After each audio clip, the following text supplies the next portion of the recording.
The county clerk hadn't even finished reading the parcel number before Virgil Heck started laughing. Not a quiet laugh.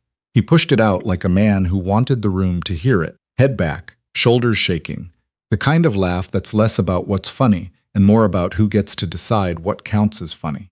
He was standing against the back wall of the Kessler County auction room, with two other cattlemen, both of whom had the decency to look at their boots while he did it.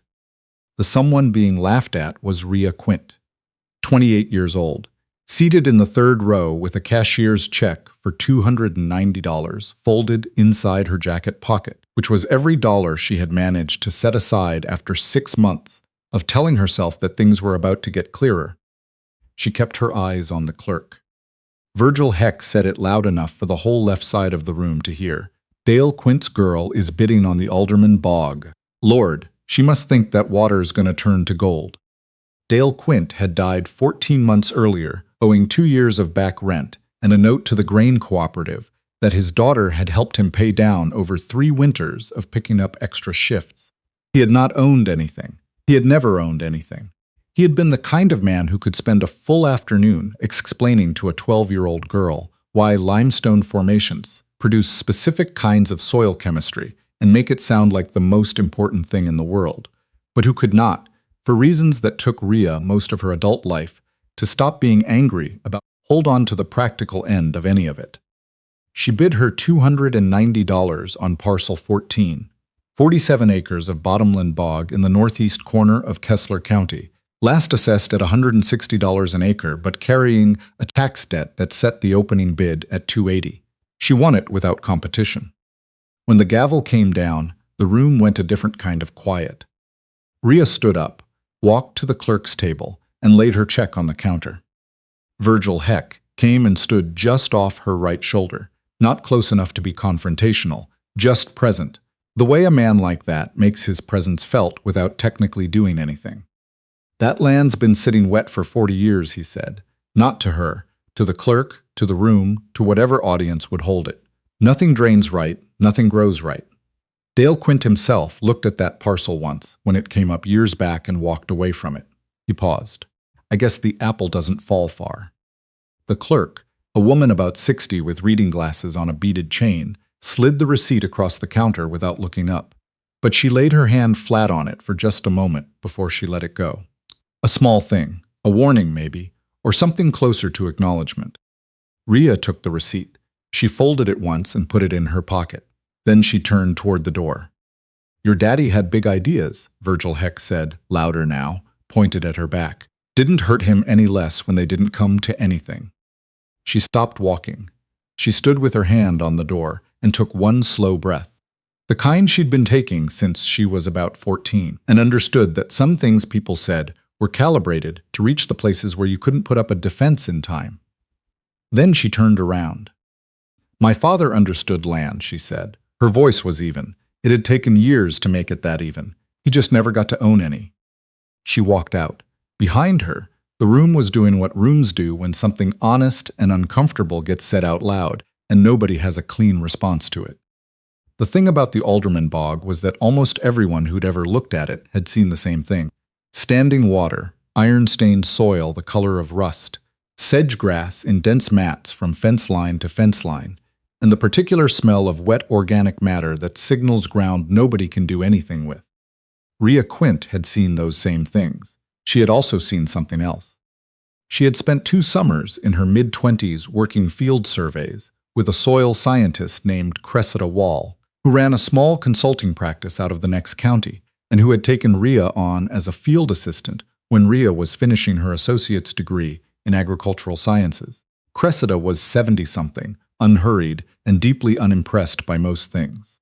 She had a way of crouching down at a soil seep and reading it the way someone else might read a face. What Cressida had told her, almost offhand, while they were wading through a boggy field for a drainage assessment on a different parcel entirely, was this. Iron seeps in limestone country are almost never what they look like. People see rust-colored water and assume damage, bad drainage, lost cause.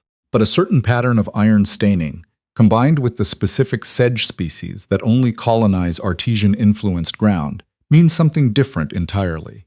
It means there's pressurized water coming up from below. Not surface flooding, not stagnant accumulation. A spring, or a system of springs, fed by limestone aquifers that don't respond to surface drought or surface flooding because they're not connected to the surface that way. "Give me that pattern," Cressida had said, looking up with her hands still in the mud, "and I'll show you the best water in the county." People see a bog and they give up. They're giving up on water they don't know is there. Rhea had not forgotten that. She had thought about it when her lab technician job at the County Agricultural Testing Service was eliminated in a budget consolidation.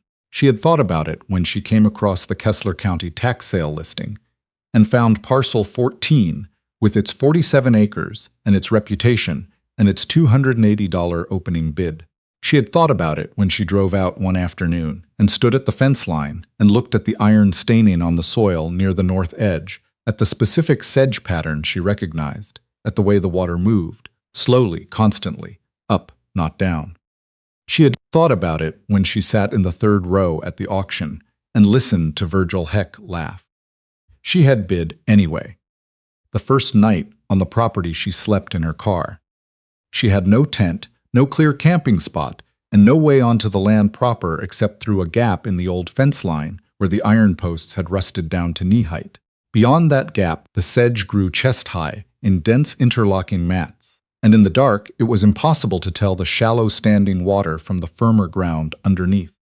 She'd parked on the county road and sat in the driver's seat with her headlights off, listening to the sedge rustle and something call out once from somewhere in the interior.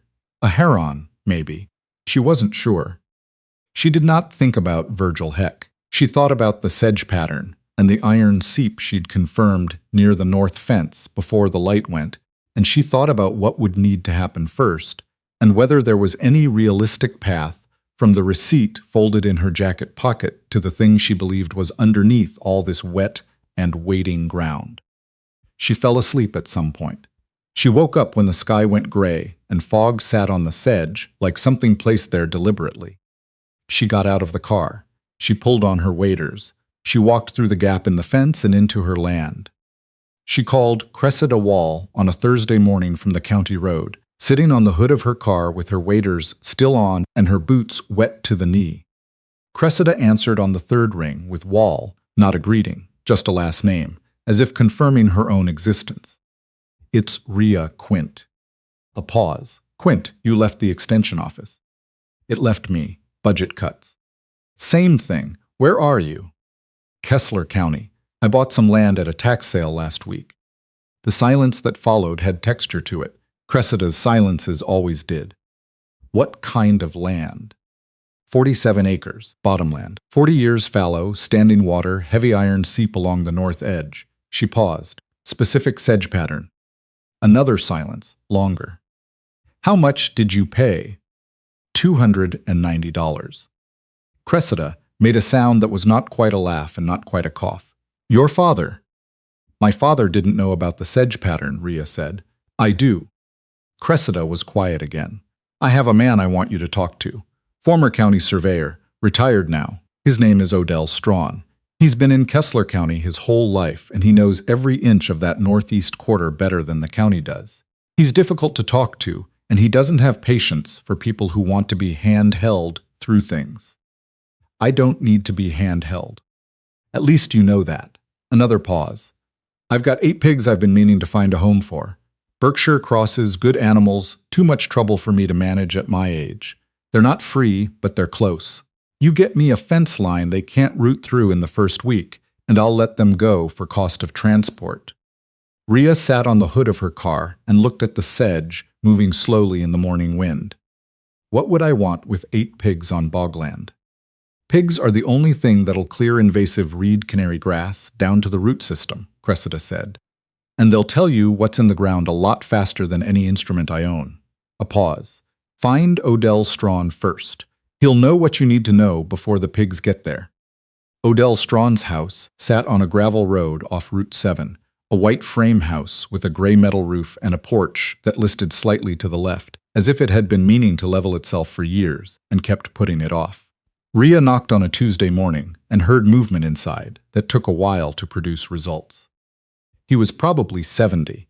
He walked with a cane he used more as a punctuation mark than a support, something to tap against the floor when he'd reached the end of a sentence. He looked at her the way someone looks at a letter they're not sure they want to open. "I got a call from Cressida Wall," he said.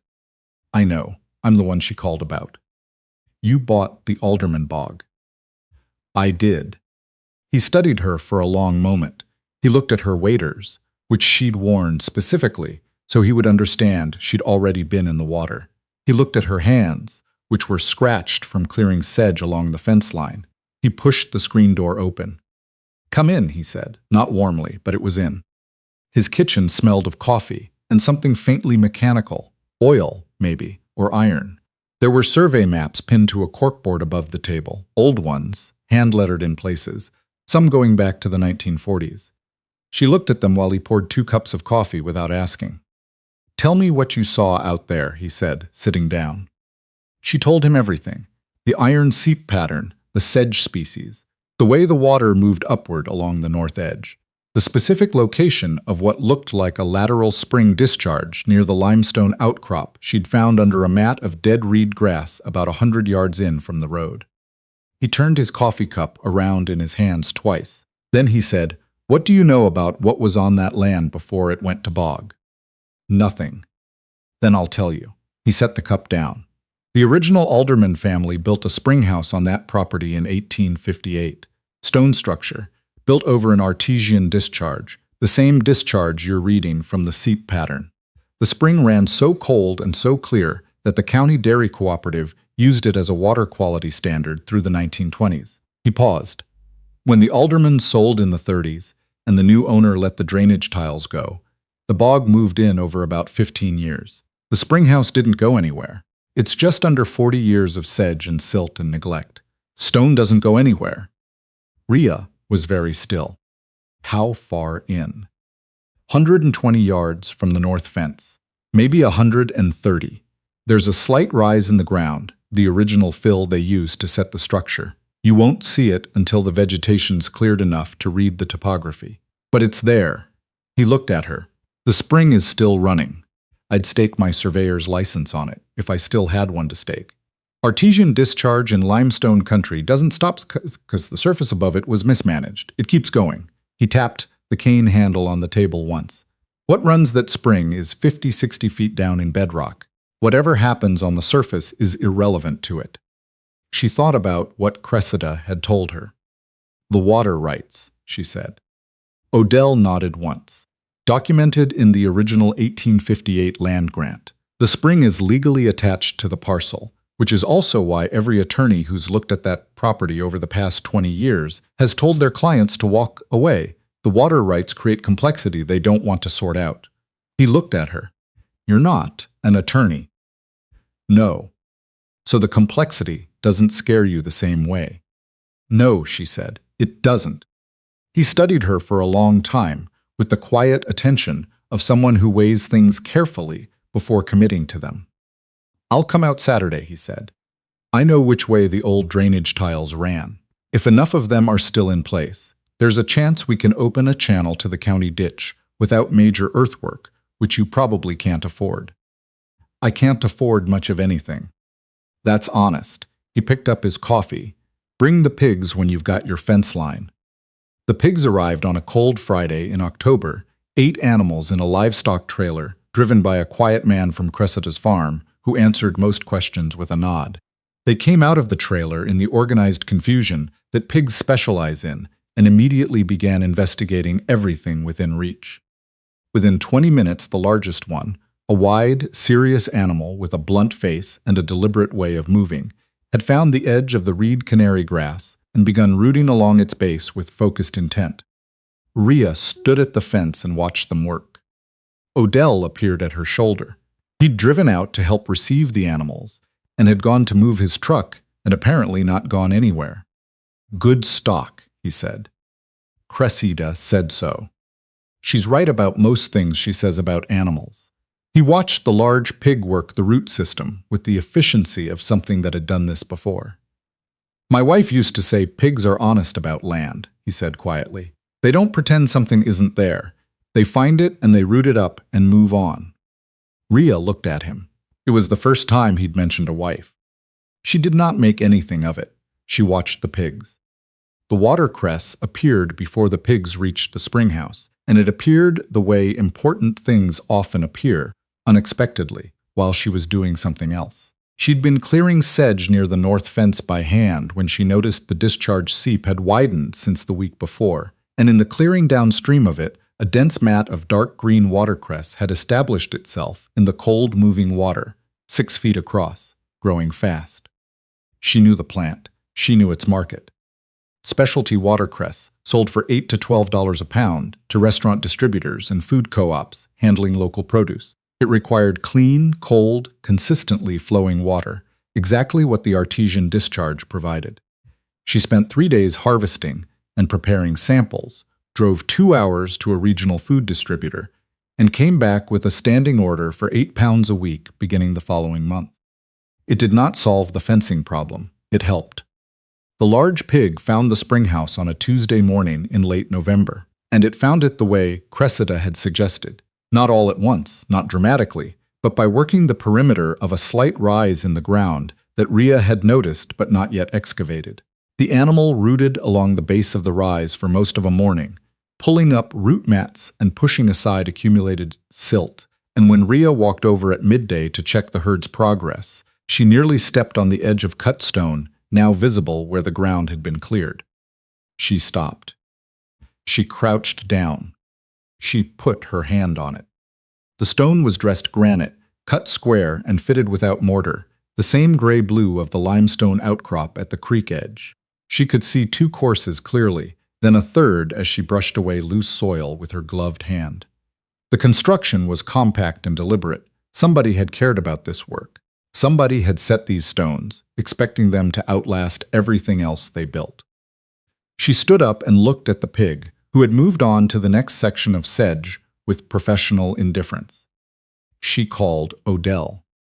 "It's here," she said when he picked up. A long silence. Then, "Where exactly?" 110 yards from the north fence. "There's a rise, just like you said there would be." "Is it intact?" "What I can see is 3 courses of cut stone, tight joints. The top course is still level." A pause that had a quality she hadn't heard from him before, something that sounded like the release of something held for a long time. "I'll come tomorrow," he said. "I know you will," she said, "but I'm starting today." It took her 4 hours to clear enough vegetation to see the full structure, and what she uncovered was extraordinary in the particular way of things built by people who expected them to stand 150 years, and were right about it. The Springhouse was 12 by 14 feet, with a stone-arched roof that had held under the accumulated weight of decades without cracking. Inside, through a low doorway the sedge had sealed over completely, the water came up through a natural fissure in the rock floor, pooled in a stone-lined basin 4 feet across, and ran out through a channel cut in the south wall. The water was 42 degrees, in November, moving steadily. She filled a jar she'd brought and held it up in the light coming through the open doorway. It was the color of glass. No iron, no sediment, no color at all. She drank some of it and stood inside a building older than anyone alive in the county and felt the weight of what she was standing inside settle on her in a way she hadn't expected and couldn't immediately name. She sent Odell a photograph with no caption. He responded 8 minutes later, exactly as I remembered. Carver Dunning came in April in a gray SUV with Tennessee plates, and he was not what she'd pictured. Younger than she'd assumed, early 40s, well-dressed in a practical way, with the unhurried manner of a man who has learned that patience is more effective than pressure. He knocked on the door of the converted equipment shed she'd insulated and wood stove heated over the winter. She opened the door. "Miss Quint," he said. "My name is Carver Dunning. I have an interest in properties in this part of the county, and I was hoping we could talk." She let him in. On the table was the county plat map she'd been working from, open to the Parcel 14 section. She left it there. He looked at it. He understood immediately that she'd been doing the same research he had. Something adjusted behind his eyes. "I'll be straightforward," he said. "I'm looking at a commercial agricultural project that requires a reliable year-round water source. The artesian spring on this property represents the only consistent natural flow in this part of the county. I'd like to discuss purchasing either the property or a water rights easement. What's the spring worth to your project? She said. A brief pause. That's a complicated assessment. You've had it assessed, or you wouldn't be here. He looked at her for a moment, revised something. A reliable artesian source at this volume and temperature, he said carefully. Resporp's greenhouse-scale hydroponic production. In this county, with this transport access, you're looking at a project potentially valued between $900,000 and $1.3 million over a 10-year development period. He paused. I'm prepared to offer you $110,000 for the property outright, or $60,000 for a 50-year water rights easement. $110,000. She felt the number land the way she'd expected it to land, with gravity, with the specific pull of a sum that could change every material circumstance of her life in a single afternoon. She looked at him steadily. The spring has documented water rights attached to the original 1858 land grant, she said. I had that confirmed by the county recorder's office in December. The Springhouse has been nominated for the County Historic Structures Registry. The drainage easement I've been formalizing with the County Extension Office establishes a water withdrawal protocol that I control. She slid the plat map toward him. I'm not selling, Mr. Dunning, and I'm not signing an easement at a price that doesn't account for what the water is actually worth without the drought pressures you're hoping I don't understand yet. The shed was quiet except for the wood stove ticking. You understand I have other options, he said. The next natural discharge point is 11 miles south, she said. It's on state-managed land. The permitting timeline runs between 4 and 7 years minimum. That's not a guess. That's the county survey. She'd looked it up. I'm not saying that as a threat. I'm saying it so we're both working from the same information. He stood up. He looked at the plat map one more time. Then he said, I'll be in touch, and walked out. She listened to his car on the gravel, and then sat back down at the table and thought about what she'd just done with a number larger than anything she'd ever seen attached to her own name. She thought it was right. She wasn't entirely certain yet. She called Odell. He was here, she said. What did he offer? When she told him, Odell was quiet for a moment. What did you say? No. A longer pause. I'll call someone I know, he said. Retired attorney. Does cases she finds interesting. Another pause. I think she'll find yours interesting. The freeze came in January, and it came without warning. A cold front that parked over the Mid-South for 11 days, and drove temperatures to single digits in a region not built for single digits. Surface water froze. Shallow wells froze. The county emergency management website crashed under the volume of people looking for guidance it didn't have. Rhea's artesian spring did not freeze. 42 degrees, moving upward from bedrock, year-round and indifferent to whatever happened on the surface above it. The Springhouse basin ran full. The outflow channel ran clear. Bram Lochte was the first one to come. He had a cattle operation 2 miles east and a shallow well that had locked up on the 5th day of the freeze. He pulled up in a truck with 300-gallon totes in the bed and stood at her gate with the expression of a man who has decided to ask for something he isn't comfortable asking for. I've got 60 head, he said. My well's out. She looked at him. She looked at the totes. How long do you need? Until the thaw. 2 weeks, maybe. Drive around to the north fence, she said. I'll show you where to connect the hose. He blinked.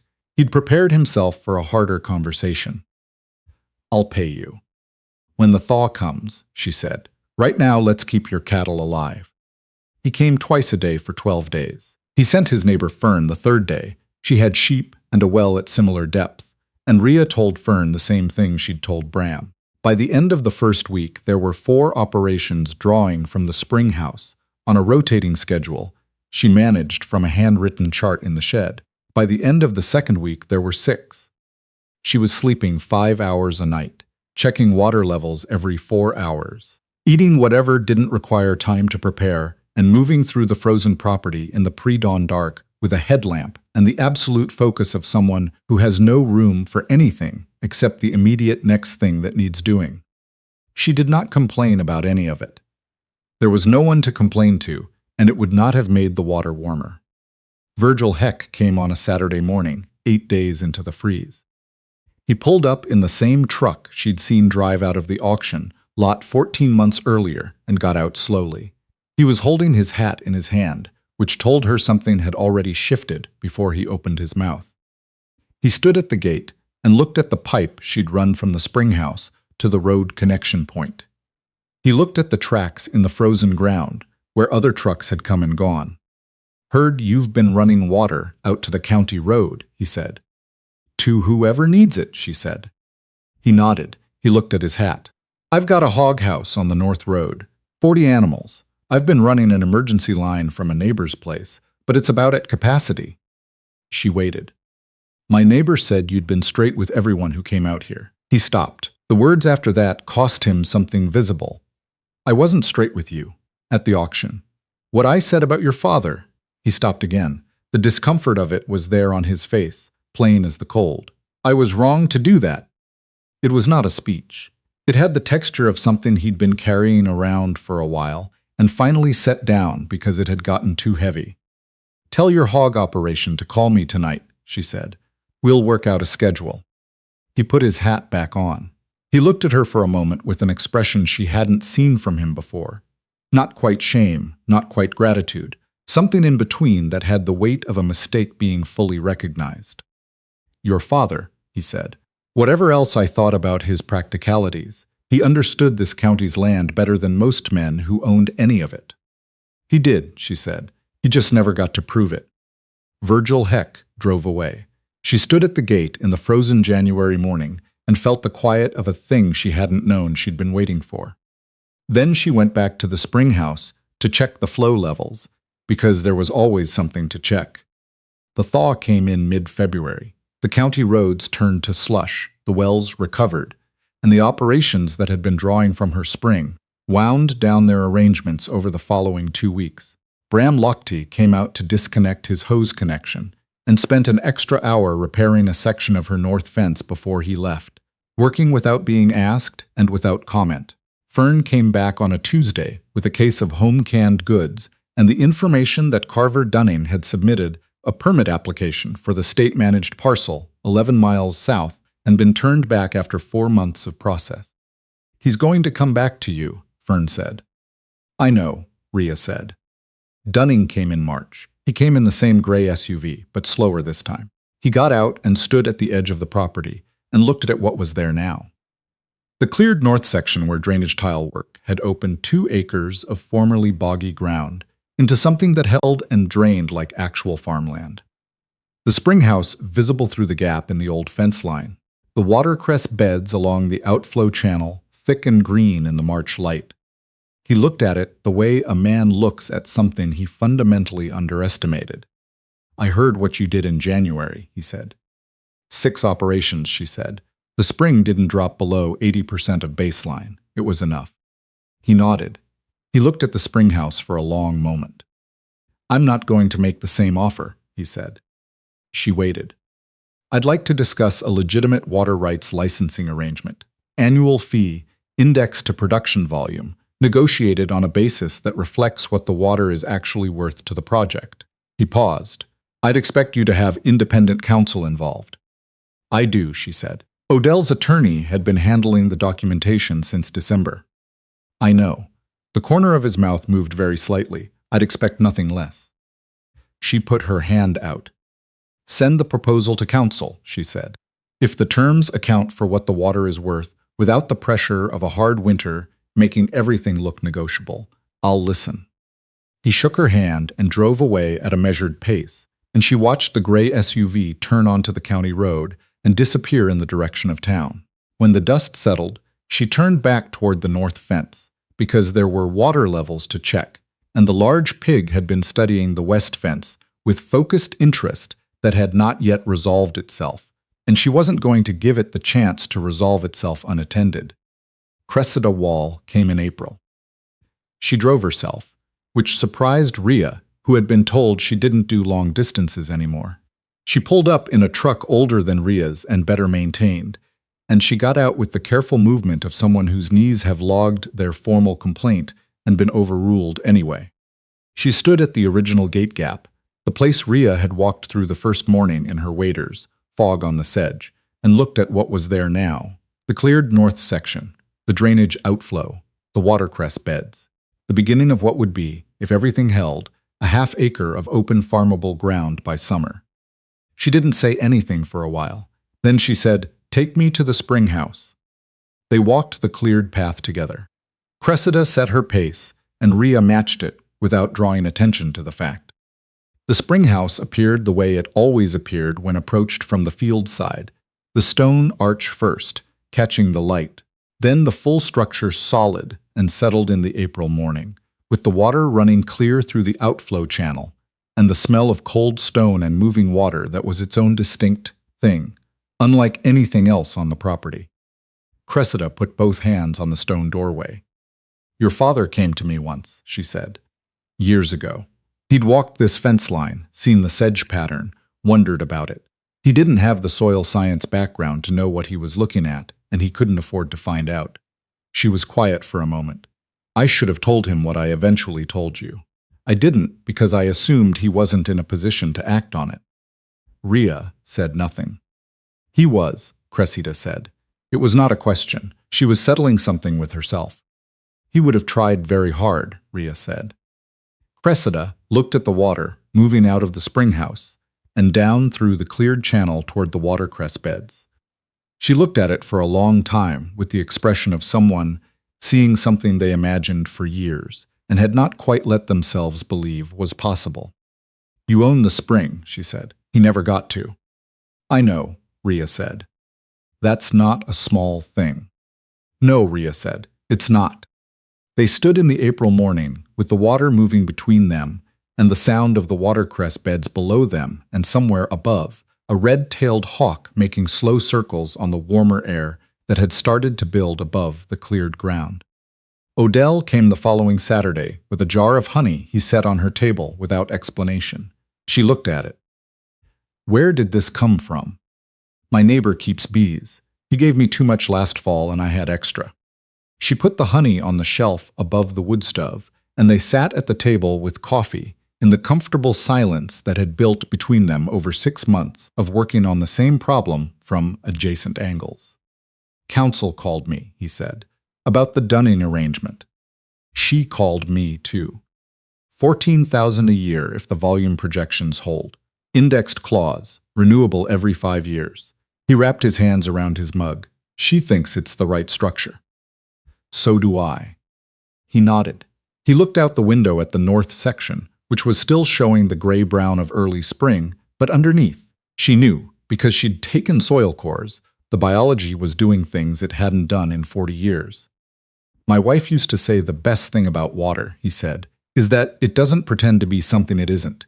It goes where it goes, finds the low ground, and runs." He stopped. He looked at his hands on the table. "She would have walked out to this spring the first morning you found it and stood there until she understood what it meant. Not the money part, the part about what the land was trying to say." He looked up. "You would have listened to each other," he said. "That's not a guess." Rhea sat with that for a moment. "Tell me about her," she said. He looked at his coffee. For a moment, she thought he was going to redirect, the way he sometimes did when things moved close to the center of something. He had a specific shift in posture that preceded it. She'd learned to recognize it. He didn't redirect. "Her name was Alma," he said. "She grew up on a farm in this county. She could read drainage patterns the way most people read a road, not where you're supposed to go, where the water actually wants to go." He paused. "She died 6 years ago. She always said this county had more good water underground than it knew what to do with, that people were too focused on what was on the surface to look for what was underneath." He looked up from his coffee. "She would have liked you." The way he said it made clear, this was not a polite thing, not a filler thing. It was a specific and considered thing that cost him a little to say out loud. "I hope I would have deserved that," Rhea said. "You do," he said. "That's not hope, that's observation." They sat with that for a while, with the coffee and the April morning, and the sound of the pigs in the far paddock and the honey on the shelf that had been there less than an hour and already looked like it belonged. In May, the County Agricultural Extension Office sent a revised property assessment for Parcel 14. Rhea opened the envelope standing at the gate in the morning light. The assessed value had been revised upward on the basis of the documented artesian spring and attached water rights, the cleared and draining acreage, the historic structure designation. The Springhouse had been formally listed on the county registry, which carried its own set of protections, and the established agricultural production represented by the watercress contracts. She did the arithmetic twice, standing at the gate in her work jacket with the morning cold still in the air. 47 acres, the new number per acre times 47. She sat down on the gate post. She thought about her father, not the part of him that had been worn down by circumstance and bad timing, and the particular cruelty of being the right kind of person at the wrong kind of moment. That part she had grieved and set down, imperfectly but adequately, sometime in the second year. She thought about the afternoon he had taken her out to a drainage field when she was 11 and crouched down at a seep and said, with the complete seriousness of someone who understood he was handing over something important, "The water doesn't know it's not supposed to be there. It just goes where the ground lets it." She had not understood what he meant then. She sat on the gatepost in the May morning with the assessment letter in her hand and felt the full weight of what 47 acres of wet and unwanted ground had given back to her, given enough time and enough willingness to stay. Then she stood up. She put the letter in her jacket pocket. She went to check on the pigs, because there was always something to check on with the pigs. And because the large one had been studying the west fence with a focused interest that had not yet resolved itself, and she was not going to give it the chance to resolve itself without her. The land was hers. The water underneath it was hers. The spring ran cold and clear and constant through limestone that did not know what happened on the surface and did not need to. That was, in the only accounting that had ever meant anything to her, exactly enough.